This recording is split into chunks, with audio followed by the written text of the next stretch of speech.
So the Long March to Freedom, an amazing project. It's an all South African project. It was started 13 years ago, and it's the brainchild of Dali Tambo, who's the son of Oliver and Adelaide Tambo. And he tells the story of after his father passed in 1993, so before the first democratic elections.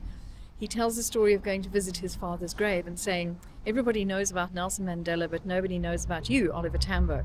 What can I do for you? Can I build a monument to you? And he says that evening the answer came back, don't do it for me, do it for all of them.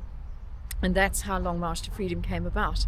So it means that South Africa's history is more about is about so many other things and so many other individuals. It's not just about honoring one man, not only honoring Nelson Mandela, and he didn't single-handedly bring about democracy in South Africa.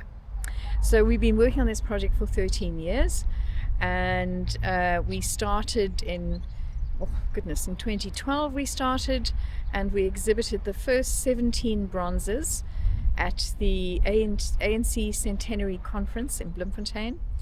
And that was the first 17, which we thought was an amazing feat, and now we're at 100.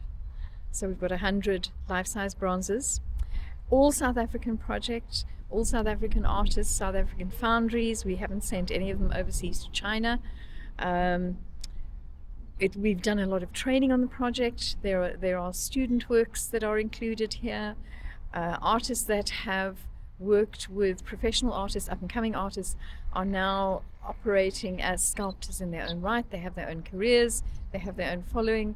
So it's been an amazing project.